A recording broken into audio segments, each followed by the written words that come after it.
The 49ers got more injury news today, and spoiler alert, it sucks.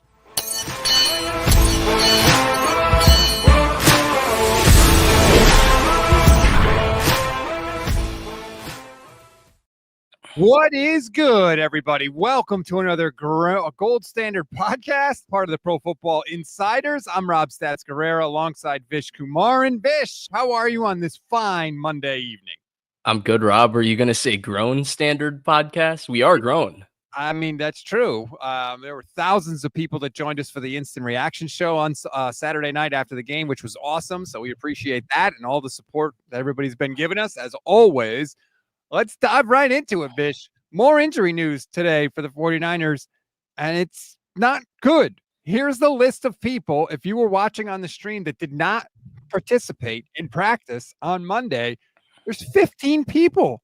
Juwan Jennings, Jordan Watkins, that's new. He has a high ankle sprain coming out of the game, which he didn't even know he had until he came in today. Jacob Cowing, Jordan James, Isaac Guerendo, Renardo Green, Upton Stout, Trey Brown, Fabian Moreau, which apparently is a thing on the roster, Richie Grant, Robert Beal, Kevin Givens, Jordan Elliott, Sam Okuanu, and of course, Michael Williams. 15 people. Keep in mind, 33 of the 90 players on the roster couldn't play in the game on Saturday because they were hurt or not or resting. Yeah, luckily none of this list has their star players, like the household names like Trent Williams, George Kittle, Nick Bosa, etc. But there are a lot of key players that they need to have key contributions on this list. Juwan Jennings is one right off the bat. I think they wanted Jacob Cowing to play a bigger role, or they envisioned him to play a bigger role on offense this year for sure. I mean, the entire receiver room is exceptionally thin, especially with Brandon Ayuk being hurt. Jordan James, Isaac Guerendo, both of them, they literally had both of them as the backups for Christian McCaffrey coming into the offseason. So they were both set to be key contributors. Green and Stout were both prospective starters, both of them being hurt. That's a big one. Fabian Moreau, like you, I didn't know he was part of the team. I didn't even know Fabian Moreau was still in the NFL. To be honest, it's been a few years for Fabian Moreau. And then finally, Jordan Elliott, Kevin Givens, who they lost. That's a big loss. They need him. Elliott is a guy, especially with Alfred Collins' development looking slow, that they need a contribution from. And then finally, Michael Williams. He's the guy they're most excited about, their rookie. And I know it's a short-term injury. He'll be back in around a week, it seems. But this is a team that, like, practice time means a lot for them. Guys fall behind quickly if they're not practicing. And getting hurt, especially for young rookies who are ascending, who we have a lot of hopes for in this season, is usually a really bad thing on this team because it makes you get behind, and that usually puts you behind the eight ball for your entire rookie season. Yeah, the Jordan Watkins thing is especially damaging. Kyle Shanahan even said today that he was somebody that they thought could help them early in the year, which for him to say that about a rookie wide receiver is pretty telling. And now he's going to be behind by a lot, and sometimes you don't catch up the entire year, when especially missing a month. He's going to miss the joint practice. It's really devastating. He flashed obviously with the 50-yard catch and run in the preseason game on Saturday, so that hurts. Now Jacob Cowing is on this list, but Kyle Shanahan said he tested out and is going to practice tomorrow. So apparently we can't have all the wide receivers. That's just not a thing that the football gods are going to allow. Jordan Watkins comes out, but at least Jacob Cowing is going to come back in. He had gotten a lot of hype before his injury. Kyle singled him out and said he had probably the best OTAs of anybody, him and Pearsall. So I guess that's good news. But there's a lot of unknown with Cowing too.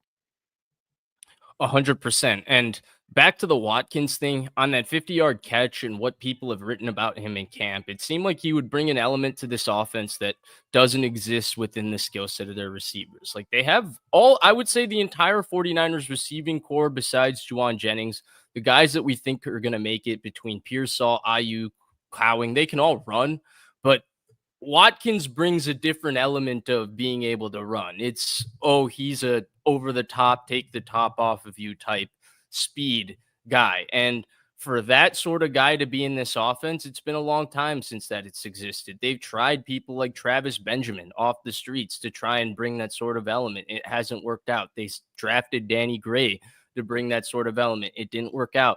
And so it's unfortunate for them to lose Jordan Watkins because, like you said, Shanahan being bullish on a receiver playing early is a huge deal. And then him having a skill set different from the other guys in the receiving core was also a pretty big deal. And it gave him a good option to be able to get on the field because they don't have that sort of guy. I guess Robbie Chosen, if he's the same guy as 4 years ago, maybe he could be that.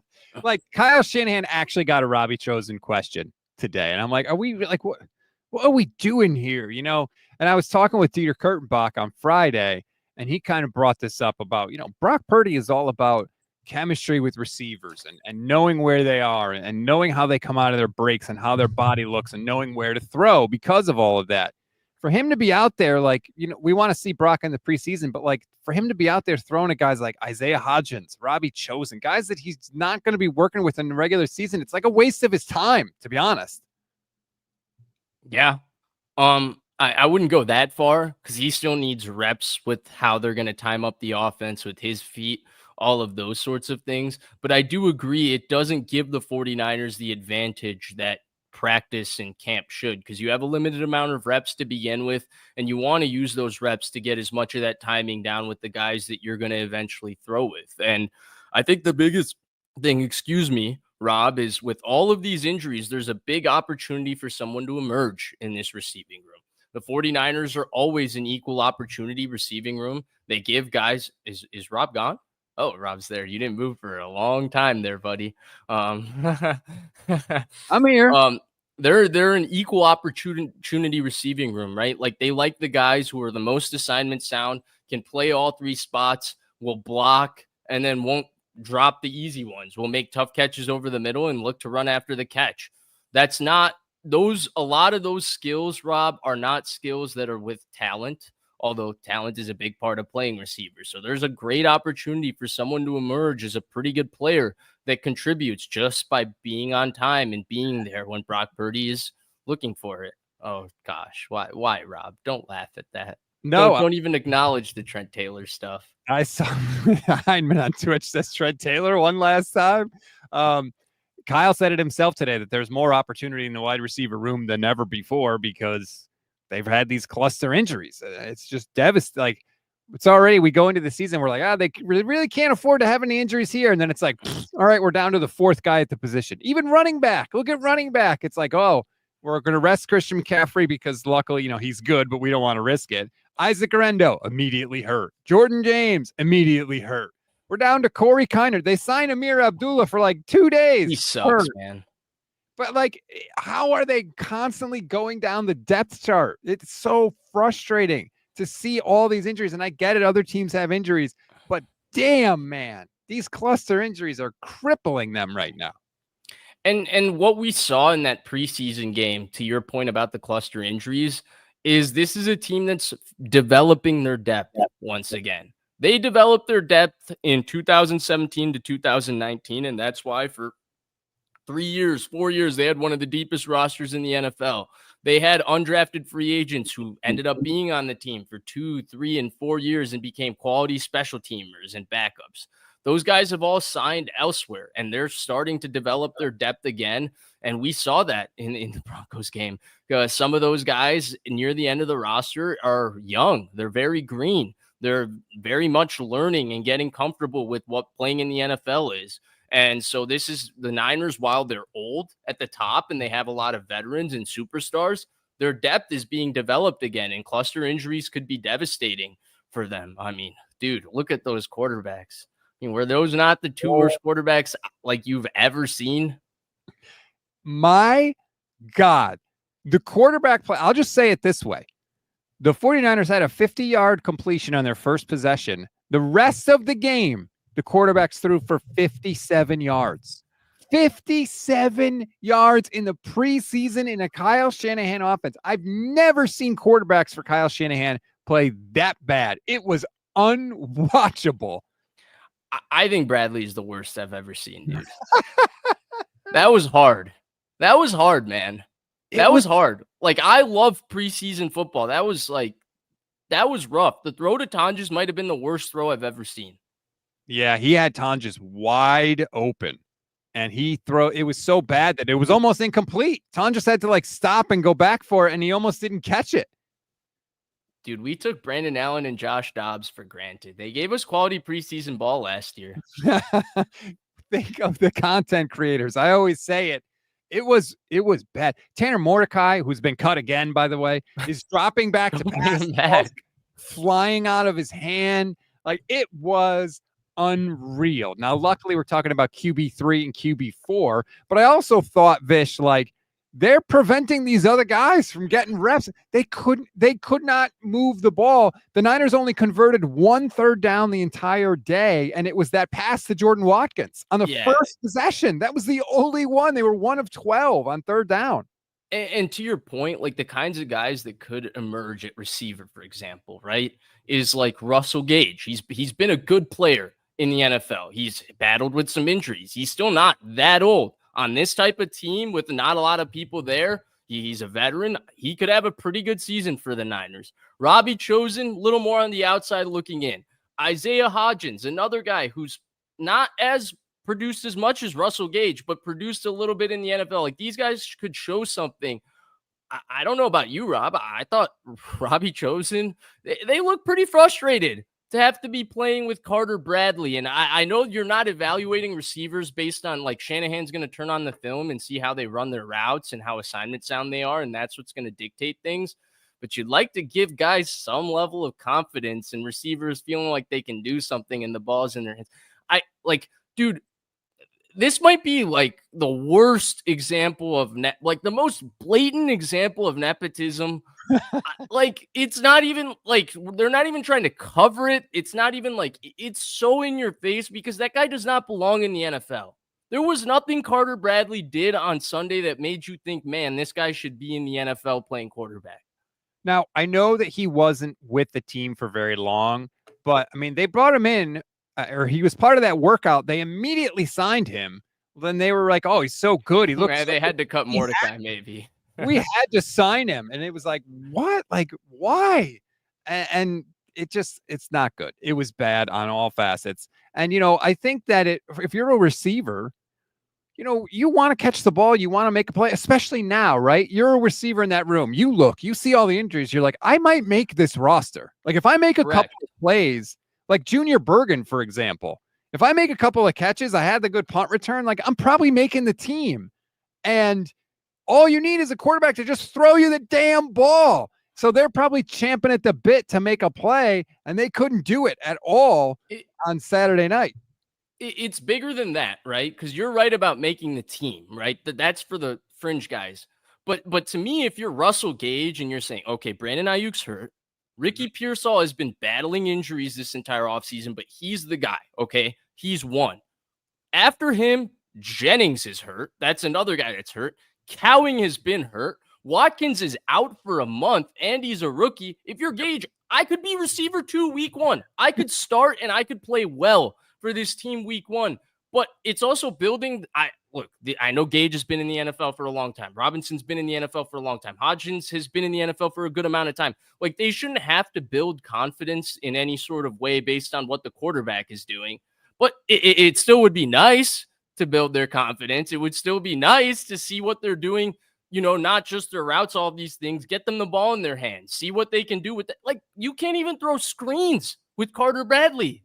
Yeah, right. And I know that, Rich Madrid, or I think it was Rich or somebody said, well, Watkins drifted too far back on this. It's a screen. Okay. It is a screen. I'm sorry. It should be completed every time. And I like this comment from Bisbee Life on Twitch who says maybe Jed has a kid and they could sign him for the swing tackle spot. That's very good. Robert Saleh, I think he just had his 8th child this offseason.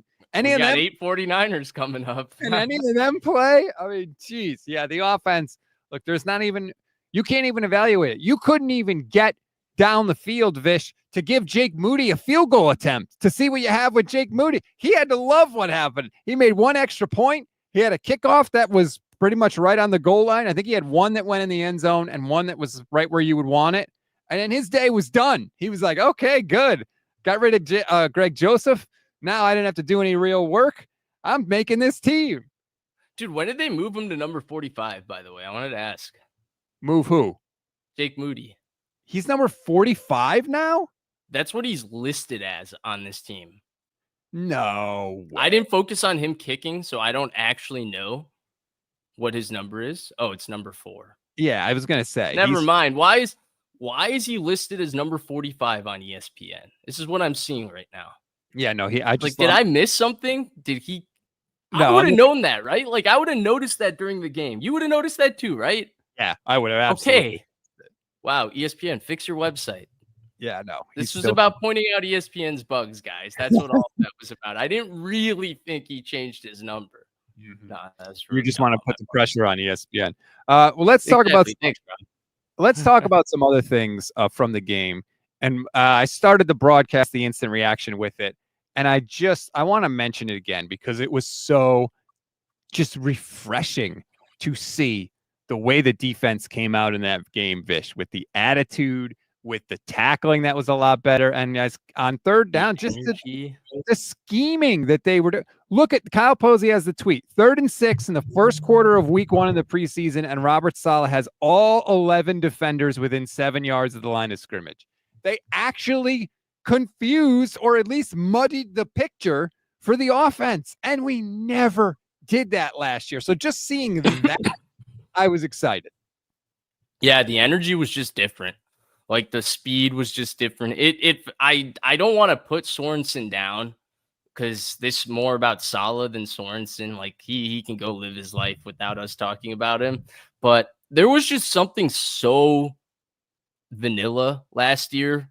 Mm-hmm. And it was everything about it. Everything from, and it goes all the way to Sorensen. Like Sorensen himself was just like vanilla. Like Sorensen exists in every village, everywhere. Like there's a guy that looks like Sorensen. Like that guy is, you know what I mean? He's like you could pick out that guy anywhere, and that's Sorensen. And that vanilla-ness was everywhere around this defense. I thought the energy was so different. The way the young guys flew around, sometimes they flew around in the wrong direction, but they were flying around. They were competing. There was just energy for the 6th time. I'll use that word in a row. That was just different. Thanks to Robert Saleh. God, Robert Saleh is a great football coach. It was, and to see him running the steps before the game, like I was all on board. Multiple blitzes from your nickel back. The blitz with Chase Lucas, like the way he celebrated after it. It was just refreshing to see. I loved it. Yes, please. More of that. And I think the defense, I mean, hell, depending on which wide receivers play, like the defense may be the unit that they lean on a little bit at first. I don't know. I mean, I was thinking it was going to be the offense. Kyle himself kind of said he expected that the defense would kind of start slow and get better. But man, if Roberts, because the Broncos were playing a lot of their starters. It wasn't like the Broncos came out with their Carter Bradley at quarterback. They had Bo Nix back there, and they had Cortland Sutton, and they had their guys. It's always easier to get defense going, though, in the preseason week 1, right? There's so much. You're kind of getting your wheels turning as an offense. There's not a rhythm going. Sometimes it can look like that. I don't want to say it was all just the Niners second team defense would just go dominate Bo Nix and that first team offense. But the big thing with the 49ers defense is that they have a good amount of talent at the top, right? When you look at how, safety was a question mark. We know Mustafa is good. Now their 5th round pick, Siegel.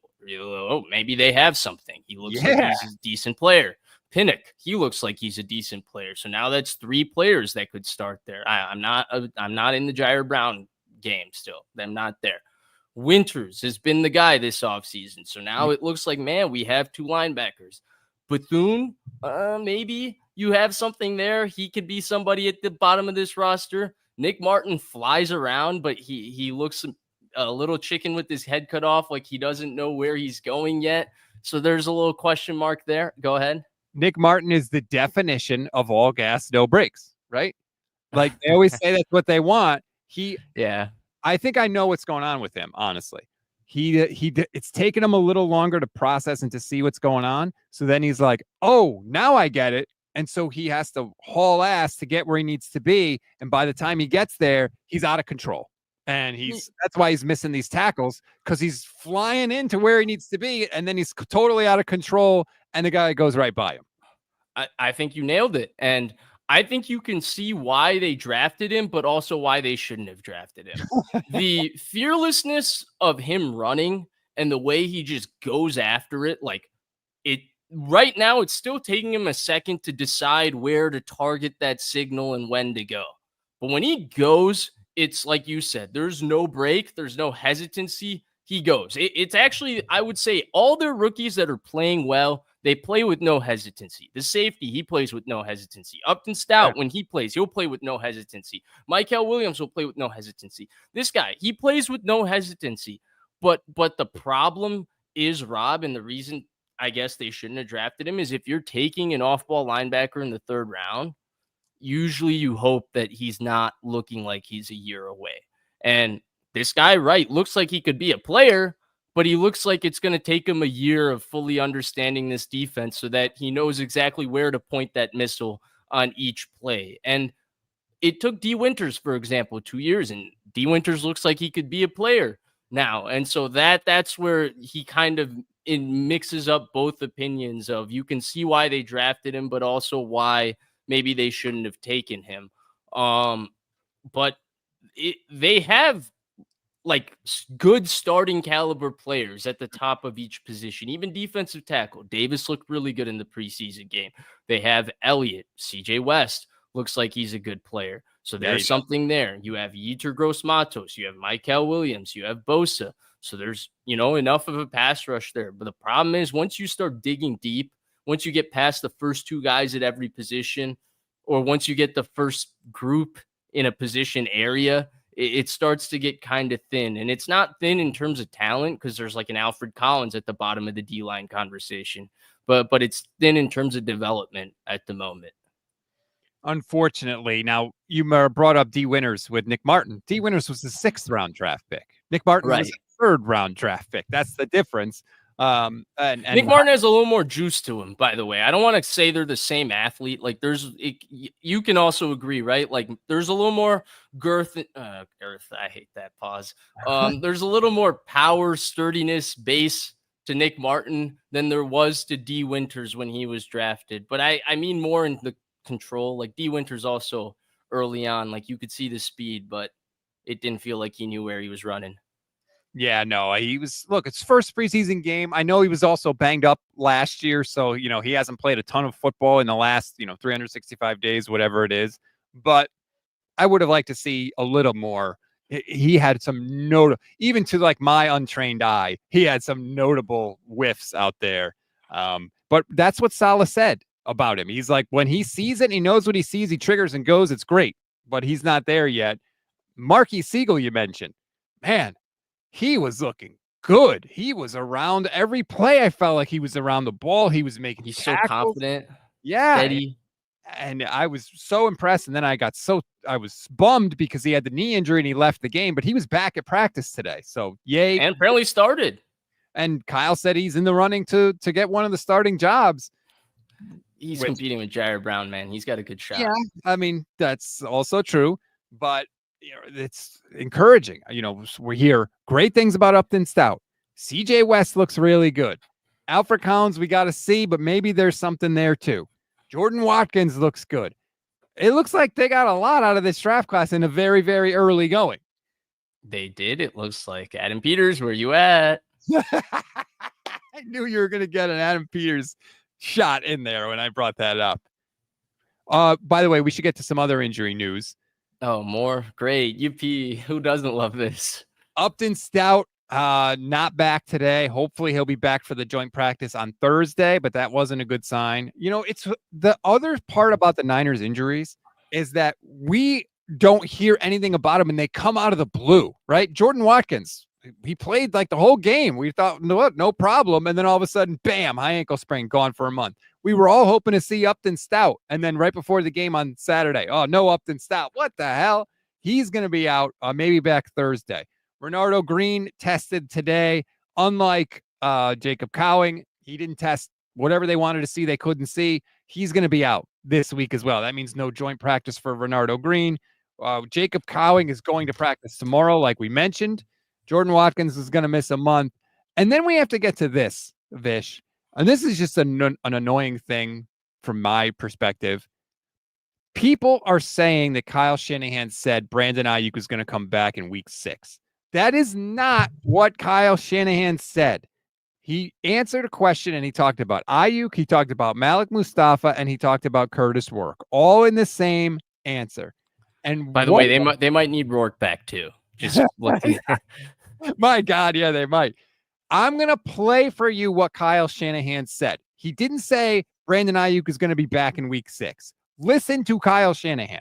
Said in the past, but I kind of view all those guys around the same time, whether it's Mustafa, whether it's Rourke, or whether it's Brandon. They're all at different stages, but where they're at, I always see them around week 6, which means that could be week 10, means it could be week 5, but that's the area where I start thinking about it, which is a long ways away. I know it's not week 1 or anything like that, and so it's something I'm not really thinking about too much.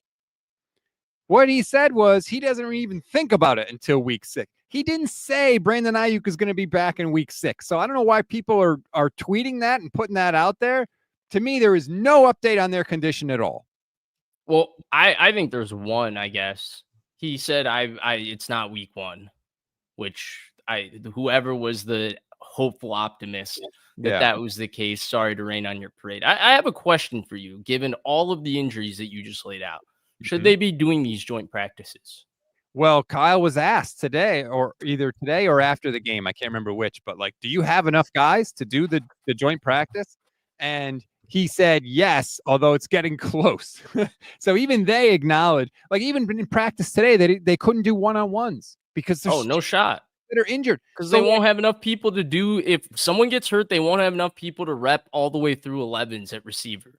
So think about that. Like, so they are modifying practice and not getting everything that they need to get out of practice because so many guys are injured. And honestly, if they have guys that get hurt at practice tomorrow, I wouldn't be shocked if they did cancel the joint practice.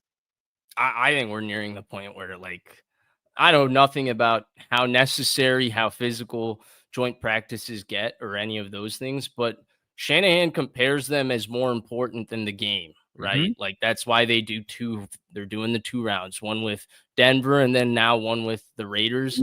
But given the amount of people that are hurt on this team, Rob, like I don't even know if they could get through one joint practice properly. And then if it's more physical, if more guys get banged up, they're in a pretty tough spot at the moment because if it's not just like a lot of teams have injuries at this point, they're going across the league. But if you go at corner and receiver, like they're like 4 deep in both spots. And that's when I say they're down 4 guys in both spots. Oh, yeah. I was going to say, I don't think teams are 4 deep at corner. I actually think the Niners, if everyone's healthy, have a really deep cornerback room. If you got Lenore, Green, and Upton Stout as your 3, not a lot of teams have 3 solid corners. And again, we don't know on Upton Stout. He seems like he's going to be solid. And Green, to be fair. Yeah, but I think Green showed enough last year to think. Oh, yeah. Solid.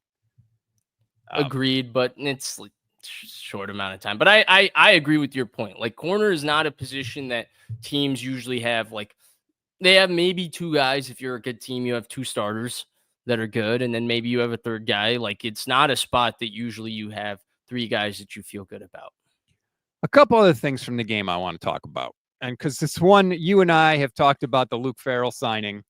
And there was one play in particular where Luke Farrell had to come across the formation before the snap, and they were snapping the ball. And right as he comes across the formation, he's supposed to block Nick Bonito coming off the edge. And he does not get there in time. Bonito's a speed rusher, but he blows right past him and blows up the play. And, Tim Ryan is on the broadcast saying, it's a tough block for Luke Farrell. That's his only job. He was brought here and they talked him up how he's such a good blocker and how that's going to make Kittle, able to go down the field and catch passes. He completely whiffed. And I get Benito's a good player. I get all of that. But you were brought here and paid well to be able to do that specific thing. And he biffed it. Well, you made the argument that I was going to make in your statement, right? Bonito's a good player. It's a tough block. I know what you're saying. I agree. The problem is when you sign the guy the first day of free agency and you put him out on the first preseason game, you hope that he does the thing that you signed him to do, because otherwise people like Rob Guerrero are going to be upset. But it is the first preseason game. It's not the biggest deal. It's a tough block. You hope that he makes it week 1. I'll call him out if he doesn't make it week 1. I'll let it go in preseason week 1. But your point about, like, yeah, you sign the guy in the first day of free agency to block, and then he goes and whiffs on it. It is a tough block, but he whiffs on it for everyone to see. And your broadcast also highlights it because Tim Ryan said, oh, the tight end missed the block, like right off the bat. I think if he realized it was Farrell who missed the block, I think he might have thought it was Tonjes. Like, he wouldn't have said it, but right away it was like, the tight end missed the block. So you know what happened? He got put in a box because he wanted to protect Burford. And so he was like, oh, it's not totally Burford's because Burford had just had a bad rep. Right. It wasn't totally Burford's fault. It's the tight end. And then it was Luke Farrell. But they didn't bring you here and pay all that money just to make the easy ones, Luke Farrell. So let's hope that gets a lot better. I'll say that. And yeah, I get it. It's one rep in one preseason game and everybody has bad reps and all that stuff. But it was just like, damn, man. They talked so much about how he's such a good blocker. And first time we see him with doing the thing that he was paid here to do, he didn't do it. So hopefully it gets better for Luke Farrell, but I had to point that out. And to be fair, I think Shanahan's comment after the game was, I think he kind of defended Farrell by saying Bonito played pass the whole time. And maybe if they expected Bonito to respect their run game a little more on that play, it would have given Farrell enough the get by and chip him. Although but that's the way Bonito plays, I think Bonito would have gotten by him. That's the same thing he said about Hassan Reddick when he injured Brock Purdy. He was like, oh, well, he played pass the whole time. And he didn't bite on the play action. It's like, yeah, sometimes guys do that. Maybe they just don't care, like especially pass rushers like Bonito. He's a good player, man. I'm just saying. And yeah, he is a good player. Bo Adams says Bonito's an all-pro. Yeah, I know he's pretty good. But they didn't pay Luke Farrell to just block the scrubs. Again. It was annoying to me. Anyway. They paid him to appease George. Maybe. And 40. That's why they brought Mr. 10-year back. Right. Mr. Juszczyk. And don't forget Boss Ross is back too. Ross Dwelly. Yeah, they're bringing the whole university. Right. Whatever get George to sign that last contract, right? Exactly. Do you think it's important for them that George makes it 10 years or just 44? I think it's important to George. I don't know. I mean, who gives a crap about that stupid 10 years? Stop trying to fire me up. I know what you're doing, Vish. I know you just want me to rant about the 10-year room. But all right, so we talked about Nick Martin. We talked about Marquise Siegel. We talked about everybody's favorite Luke Farrell. The quarterback play was disastrous. Robert Saleh. Oh my God, it was so bad. Revelation. Dude, they owe us our money. They owe us our money. We watch this team. We root for this team. We deserve better. Gus Bradley, I'm actually upset. I'm upset at Kyle Shanahan, man. We deserve better. We deserve better. I've never seen it that bad. I have never seen it that bad. They couldn't complete a pass. It was comical. Dude, I think what was sad was Carter Bradley has to be one of the worst quarterbacks I've ever seen in my life. And Mordecai, who I thought showed glimpses of athleticism in preseason last year, showed glimpses of athleticism this year, but oh my God, he's also horrible. He had a nice run where I was like, whoa, it was like 3rd and 15 or 3rd and 17 or something. And one throw to Tonjes that was quality. Yeah. Oh, please play Mac Jones more in game number 2 or sign. I don't know. What's CJ Beathard doing? Even he was better than. Oh my God, right? He was not. I'll take him. He was better What's Nick Mullins doing? Is Nick Mullins in the league? I think he's the Minnesota Vikings backup, right? Is he still in Minnesota? Yeah, I think he is. Oh man, that guy carved out a career for himself. Holy crap. He's been in the league for 7 years. Oh, he's on the Jags. Excuse me, Andre. Thank you for that. There you go, Andre. I couldn't even. He's moving around the league so fast I can't even follow job after job. But dude, Carter Bradley, are we gonna have to do this every training camp for Gus Bradley? I don't know, man. Andre brings up a good point though. YouTube channel member, shout out to all our YouTube channel members here on the program, says no more joint practices. Niners always get tossed around and punked in them.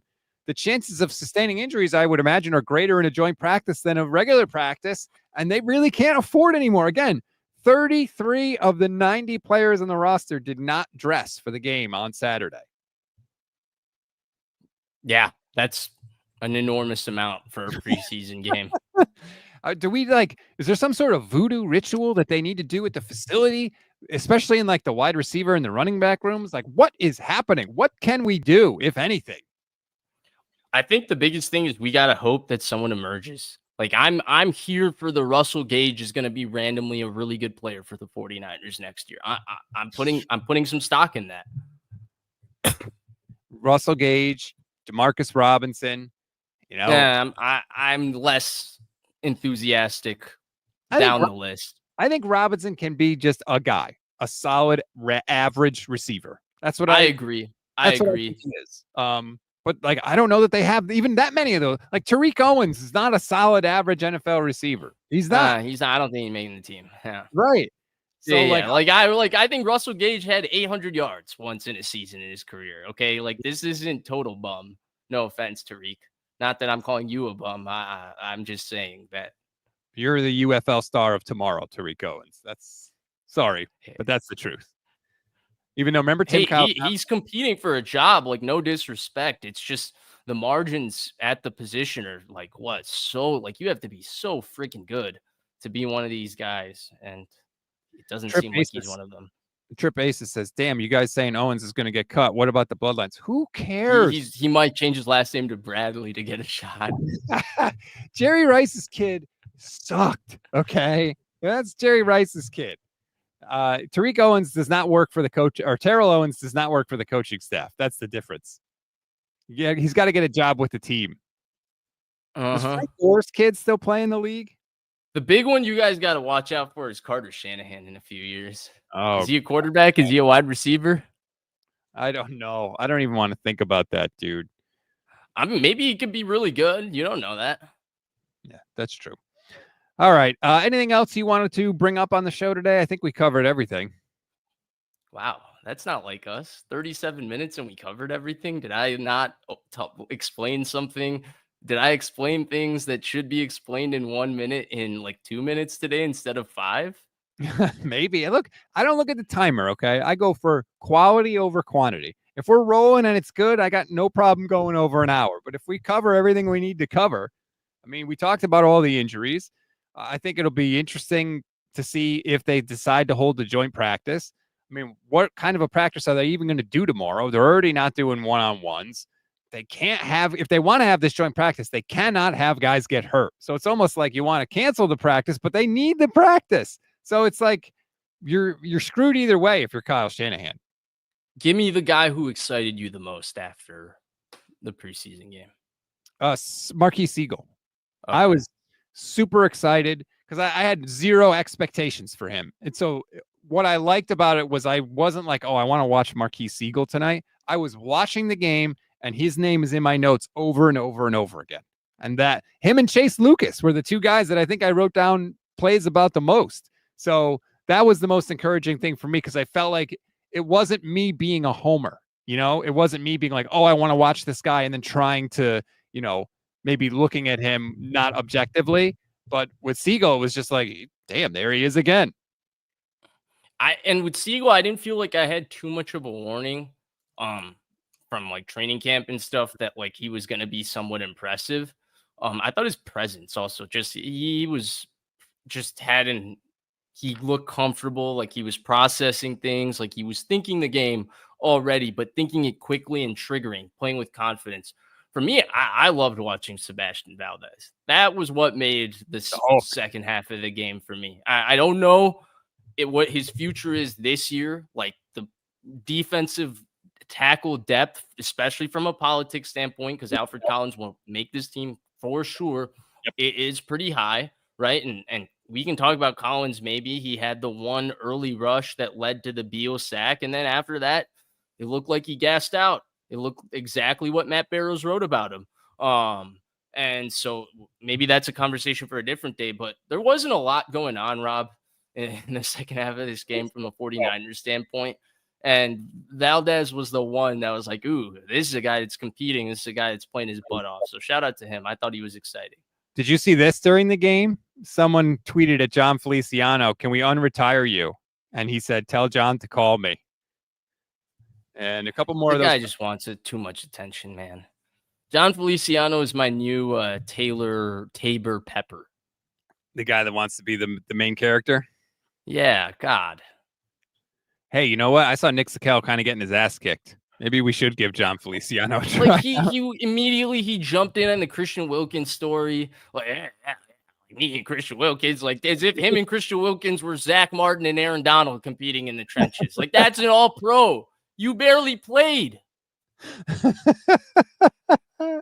guy wants attention for every story, man. It's know true. Your role. Know your role. Look at Tabor. He knows his role now. Okay, I'm being really mean. I had 3 coffees today at work, Rob, to tell you the truth. I'm not Dan Campbell. I can't handle 3 coffees. Don't blame the coffees.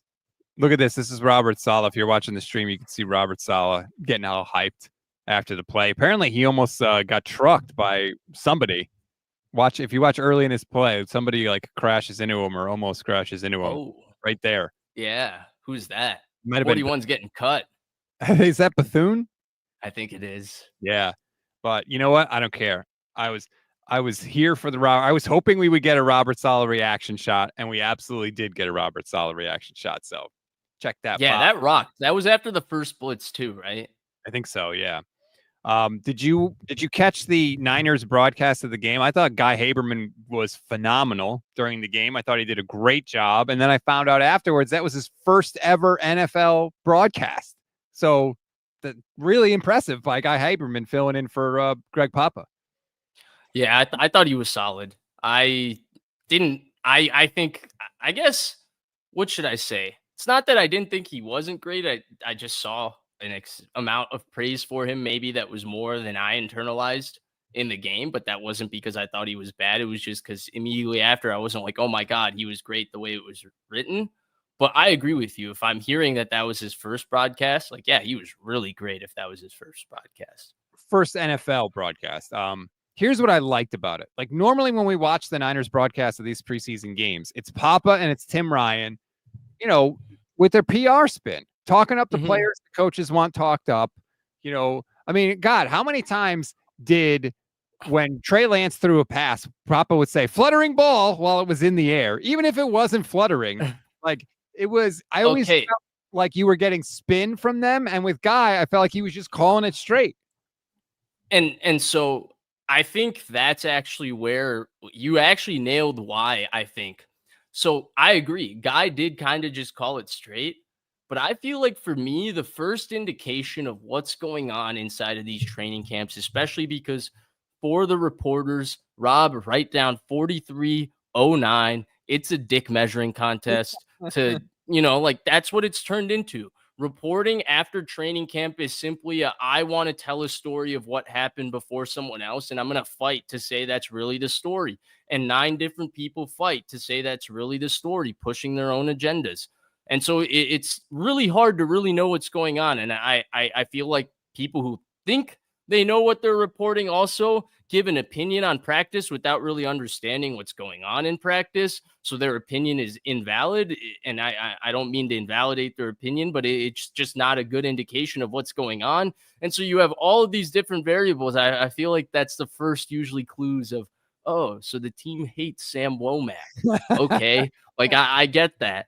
Or yeah, they really hate Trey Lance for some reason. Like to your point about so I like those indicators. To me, it feels like, yeah, we're watching 2 guys who really know the ins and outs of the team broadcasting. And it's not that Haberman did a bad job, but I felt like Haberman broadcasted not like he was a 49ers guy. Yep, which I very much enjoyed. By the way, I heard Dieter and Hutch talking about this, and I don't know if it's true, but it's very interesting. Apparently on the radio side, I guess there have been rumors that they are going to bring in Bob Fitzgerald, who used to do Warriors games. And apparently Papa was fired from the Warriors way back in the 90s, and Fitzgerald was his replacement. And Papa had sort of been advocating behind the scenes to help Fitzgerald get work. And so when the switch happened, Papa was furious.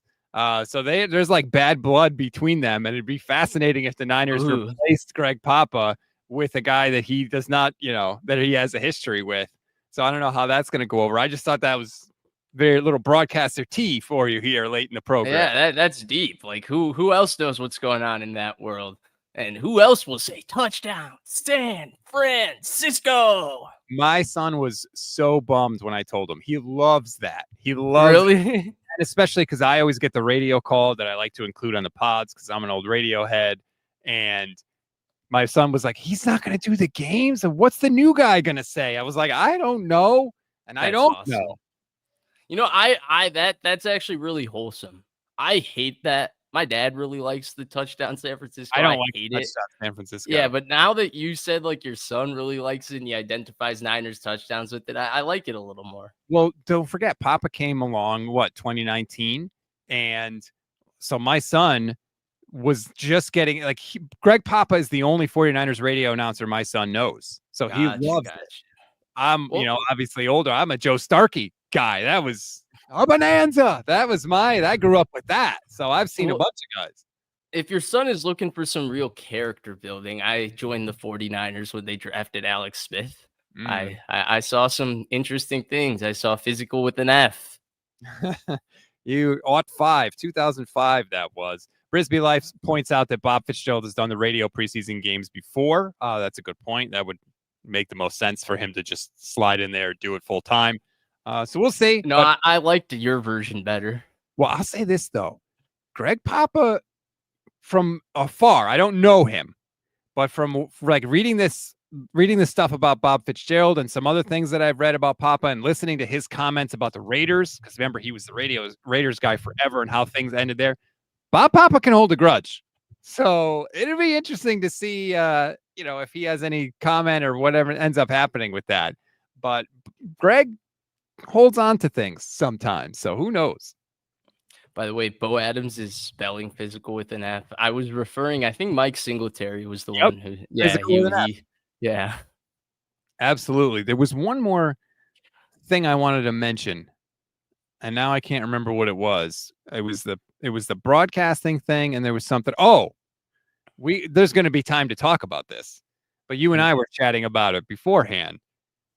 Niners Chargers in week 3 of the preseason is going to have more freaking juice to it than any third preseason game ever, because it's going to be Trey Lance.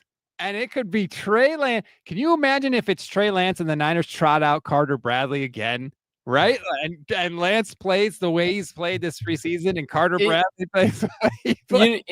You know what though? It would suck because even if he does play well, Shanahan and Lynch would play it off like, see, we always knew he had potential. He didn't work in our timeline, all of these sorts of things. But I think for the sake of Trey Lance, I hope he plays well, because I think that first preseason game was probably the most promising I think he's looked in an NFL uniform. Just his demeanor, his confidence, all of those things. And he's in a spot where quarterbacks really get I shouldn't just say quarterbacks. Players get propped up.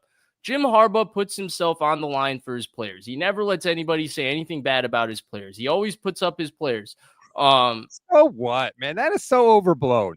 I think it's uplifting to go into an environment, right, where you feel like you're always being uplifted. I think that's the point. And I'm not saying that he wasn't uplifted like that with the 49ers. I think that's just more of a Harbaugh thing. Like, I think the whole Harbaugh personality is just to be overly that, and that's what rubs off people, but it's also like that presence that he has. I'm not saying that doesn't help. I'm sure it helps to have somebody that believes in you, but people act like that's some sort of magic spell that he can put on a guy and make him play better. Like, that's not why Trey Lance looked better. It's not. So I don't think it's the believe in him as much, because I don't know if like Jim Harbaugh in his heart of hearts really thinks Trey Lance is going to be good.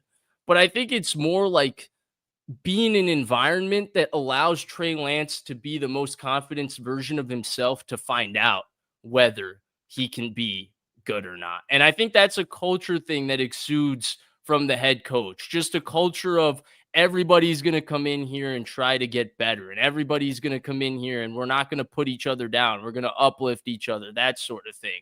And I think that was needed for him because I think his confidence was gone. Like I think he lost perspective on like who he was, why he was the third pick, all of these sorts of things. And so it's nice to go to an environment where the positivity is almost fake. Like I think after a certain point, adults are like, yeah, this is not real. Yeah, it's not real. And I think that's what happened with the 49ers, for example, right? 4 years in, people are like, all right, enough of this fake stuff. But for a time, it's really easy to follow. It's really easy to believe it. And he has an amazing way of instilling that culture anywhere he goes. It's like the Pied Piper. Everybody follows him. For a short time, yes. I will also point out that Jim Harbaugh has never had a quarterback make even a Pro Bowl. Like the idea that he is some sort of because he doesn't even let him throw. Right. Like Justin Herbert threw 23 touchdown passes last year. 23. Right. Justin Herbert, a guy that could probably throw 50 in a season. Like, so I'm not on the Jim Harbaugh as a quarterback whisperer train. I thought no, that's not what I meant. I was more talking about like the culture that he brings for players to succeed who have lost belief in themselves. Louis Riddick had a weird tweet after Lance's first preseason game. He said, Trey Lance is with the right program, right coach, right quarterback room, no BS, no agendas, has a chance to see what he can actually now become. Happy AF for him. First of all, no, he doesn't, because he's behind Justin Herbert. So he doesn't have a chance to see what he can become. So that was weird. But also the whole no agendas was very interesting. Like what? Unless he was talking about Lance's time with the Cowboys, I don't know.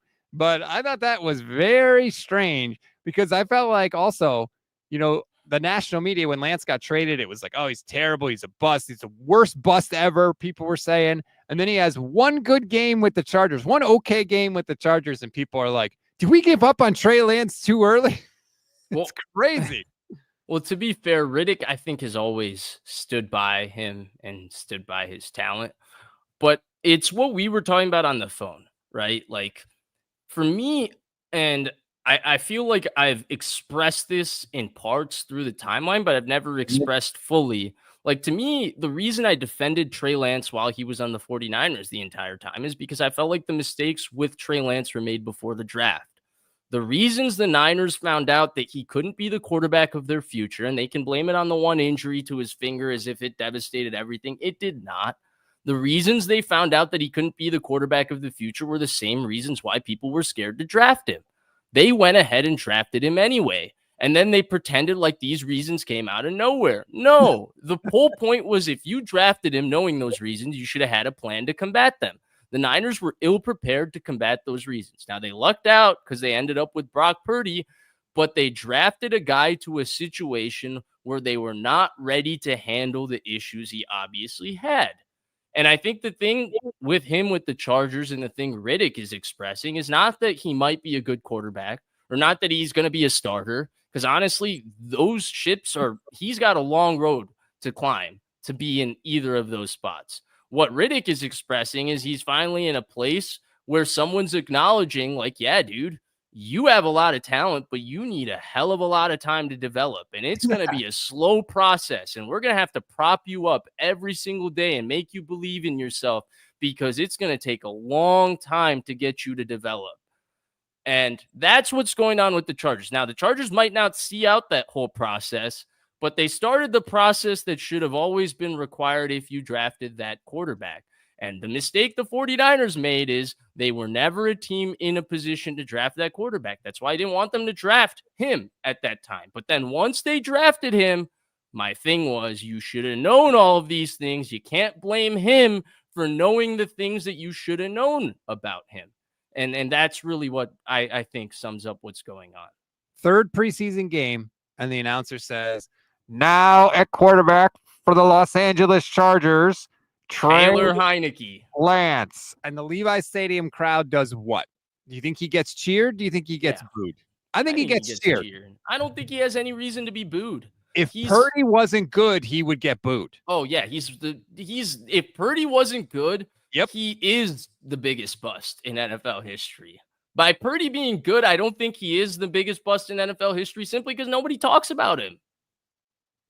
Yeah, I don't know. Biggest bust in NFL history is freaking Dude, rough, man. 3 first-round picks. I feel like biggest bust sounds like the word bust inherently feels like he threw it away in a way that like he was arrests or like he had issues off the field, that sort of thing. He didn't do any of those things, but what they got out of him for 3 first-round picks it's a monumental bust. But they never to me. Here's why I have a hard time calling him a bust, and it's because it's the same thing I've always said. They only gave him 4 starts, dude. Tebow got more but starts. the pick is a bust, right? He might not be a bust in terms of his career, but the pick with the 49ers is a bust. That they finished that story when they traded him for a 4th-round pick. Yeah, but I feel like when people say bust, they mean a guy that wasn't good. Like they mean. I mean, dude, how do you look at like Blaine Gabbert, for example, right? He ended up having a 15-year career in the NFL, but he's a total bust for the Jacksonville Jaguars. I don't know. If you play, they drafted him to be their franchise quarterback, and he was gone after a couple years. He played 3 years for Jacksonville. Of course, he ended up on the 49ers, of course. That was his second chance to start. When I think of a bust, I think of a guy like Trey Sermon. I don't even think Trey Sermon is in the league. Like that's I think he's on the Eagles, man. No, I thought they cut him. Maybe he's on the Colts. He's on one of those teams. He's on the Colts.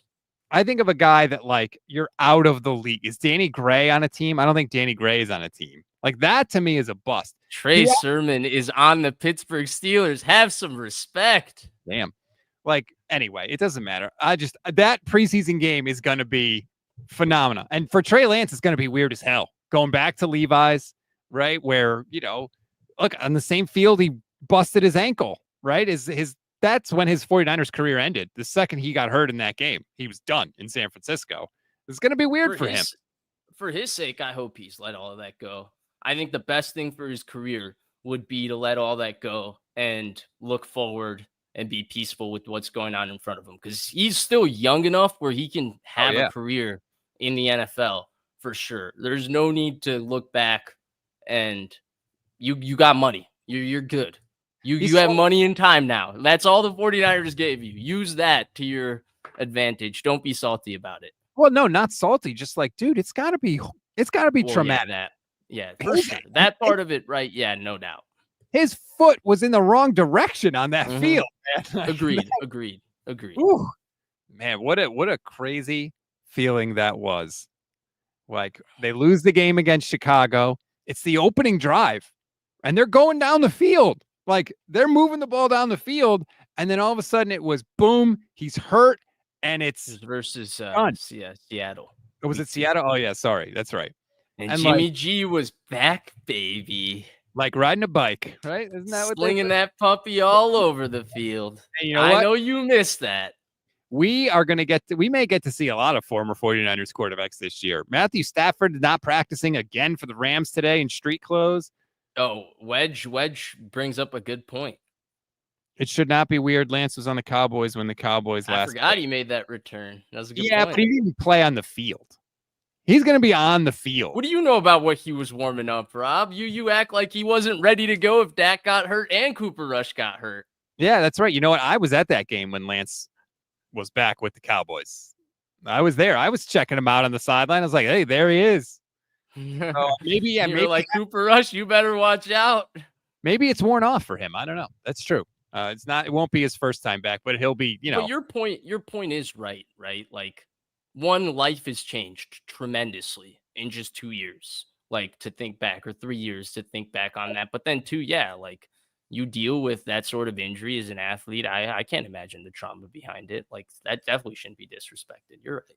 Well, and I know this is a different thing, but Mooney Ward had so much, just being in the same city was traumatic for him, and he talked about it. Now, obviously, it's completely different because it's off the field, but like I think it's going to be weird for Brandon Ayuk to come back. Like when you know the pain that you felt and what you had to go through every day, dude. Rehab sucks. I hurt my shoulder.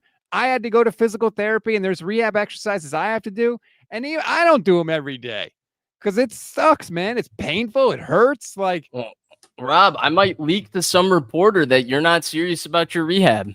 Hey, I didn't hurt my vocal cords, all right? Okay, Des Bryant. They were good. We are good with that. So at least that's in order. But He anyway, doesn't even show up for his treatments on time. hey, you know what? I was here when the show was supposed to start. Where were you? Well, Not nature here. was calling. Nature was Well, calling, not Rob. Okay. Excuses are like assholes, Vish. Everybody's got them, and they You know all what? Next time we can start the show, and then I'll say I have to go to the bathroom. maybe that would be preferable. I don't know. Just saying. All right. Now that's going to do it for this edition of the show. Thank you, everybody. Like this video, subscribe to the channel. If you're new to the show, we're here every Monday. We usually go through drive by drive. We're not going to do that in preseason game week 1 because 3/4 of this game was utterly unwatchable. But normally we'll go through drive by drive and break down what happened and why and how it affected the game. So if it's your first time checking us out on a Monday, that's what you're going to get from this show. Bish, I hope you have a fantastic rest of your night, my friend. Thanks, Rob. Bye, everyone.